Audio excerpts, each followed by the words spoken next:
여러분, 가족 간의 신뢰가 깨지면 과연 어떤 일까지 벌어질 수 있을까요? 오늘 우리가 살펴볼 이 이야기가 아마 그 질문에 대한 가장 충격적이고 또 가슴 아픈 답이 아닐까 싶습니다. 자, 지금 이 장면을 좀 보세요. 미국에서 모든 걸 정리하고 부랴부랴 달려온 노부부가 바로 자기 집 현관문 앞에 서 있습니다. 그런데 정말 믿기지 않게도 집 안에 있는 친아들들이 문을 걸어 잠그고 열어주질 않는 거예요. 아니 대체 어떻게 이런 일이 있을 수가 있죠? 자식이, 그것도 친자식이 부모님을 앞에 두고 문을 열어주지 않는다니. 이 끔찍한 비극, 도대체 어디서부터 시작된 걸까요? 첫 번째 이야기, 바로 문전박대당한 부모님입니다.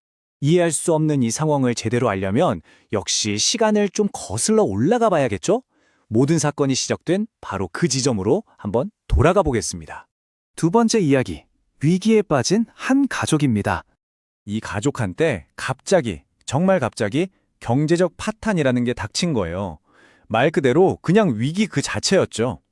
당장 애들 등록금도 내야 하고 결혼 비용도 대줘야 하고 심지어 급한 수술비까지 필요한데 뭐 하나 제대로 해결할 돈이 없는 정말 막막한 상황에 처하게 된 겁니다. 결국 온 가족이 모여서 회의를 했고 유일한 방법은 딱 하나였습니다. 바로 집을 파는 거였죠. 근데 여기에 정말 아슬아슬한 데드라인이 있었어요. 2월 말. 이때까지 못 팔면 이 집은 그냥 빚으로 꿀꺽 넘어가 버리는 거예요. 그러니까 시간이 정말 촉박했던 거죠. 그런데 진짜 엎친 데 덮친 격으로 이렇게 가장 중요한 타이밍에 부모님이 회사 발령 때문에 미국으로 가셔야만 하는 일이 생겨버린 겁니다. 타이밍이 정말 안 좋았죠? 그래서 부모님은 큰아들 현태, 그리고 둘째 승윤이한테 모든 걸 맡기고 떠납니다. 집 팔아서 나오는 돈으로 동생들 꼭 좀 챙겨줘라. 우린 너희 둘만 믿는다. 이 한마디에 모든 걸 걸고 미국으로 가신 거죠. 자, 그런데 부모님의 이 믿음이 어떻게 무너지는지 이제부터가 이 이야기의 핵심입니다. 바로 두 아들의 위험한 거짓말이 시작되거든요. 이 형들이 말이죠. 미국에 계신 부모님, 그리고 불안해하는 동생들을 안심시키려고 아주 그럴싸한 거짓말을 하나 만들어내요. 아, 걱정 마세요. 우리나라에서 제일 유명한 3일 부동산에 맡겼으니까요. 라고 말이죠. 근데 이상하게 시간이 계속 흘러가는데 집이 팔렸다는 소식은 도무지 들려오지가 않는 겁니다. 자, 여러분, 바로 이 부분입니다. 이 형들의 거짓말이 얼마나 악랄하고 교묘했는지 여기서 드러나요. 부모님한테는 전화해서 이제 거의 다 됐어요. 조금만 더 기다려주세요. 하면서 희망 구몬을 하고요. 동생들한테는 뭐라고 했는데 아세요? 사실 부모님이 밤에해서 집이 안 팔리는 거야. 라면서 모든 잘못을 부모님 탓으로 돌려버린 거죠. 그리고 이 거짓말은 정말 무섭게도 효과가 있었습니다. 어린 동생들은 부모님을 원망하기 시작했어요. 그리고 오직 두 형만이 우리를 위해 고생하고 있구나.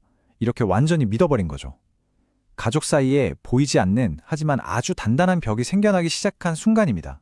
하지만 여러분, 영원한 거짓말은 없죠. 드디어 이 모든 걸 한순간에 뒤집어버릴 충격적인 진실이 드러나기 시작합니다. 아들들 말만 믿고 마냥 기다릴 수만은 없잖아요. 답답했던 부모님이 결국 직접 확인에 나섭니다.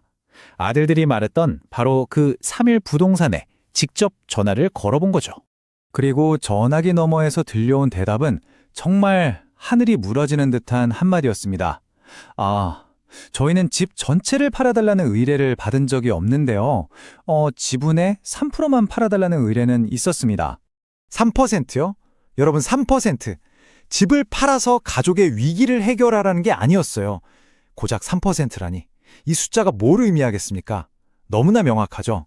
아들들은 처음부터 이 집을 팔 생각이 아예 단 1도 없었던 겁니다. 이건 도대체 왜 이런 짓을 벌인 걸까요? 큰아들 현택의 속마음은 이거였습니다. 예전에 이 집값이 평당 2천일 때 자기 돈을 좀 투자해놨던 거예요. 그런데 지금은 500까지 폭락해버렸죠. 그러니까 동생들 학비, 수술비, 가족이 망하든 말든 그냥 자기 알 바가 아니었던 겁니다. 오로지 자기 투자금 손에 안 볼 가격에 사줄 사람, 그 사람만 기다리고 있었던 거예요. 가족의 위기를 이용해서 말이죠. 이 끔찍하고 이기적인 거짓말의 끝은 예상하시겠지만 돌이킬 수 없는 파국이었습니다.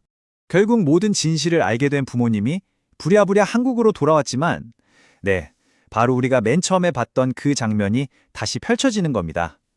이미 형들의 거짓말에 완전히 넘어가 버린 동생들이 자기들을 낳아준 부모님을 문전박대한 거죠. 결과는 정말 참혹합니다. 가족은 산산조각이 났고요. 동생들은 여전히 부모님을 믿지 않아요.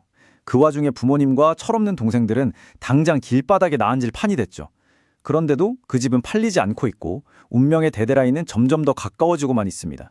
결국 한 사람의 욕심과 거짓말이 한 가족을 얼마나 처참하게 무너뜨릴 수 있는지 보여주는 너무나 씁쓸한 이야기였습니다. 여러분은 어떻게 생각하시나요? 이렇게 뿌리째 뽑혀버린 신뢰는 과연 다시 회복될 수 있을까요? 가족이라는 이름으로 모든 게 용서될 수 있을까요?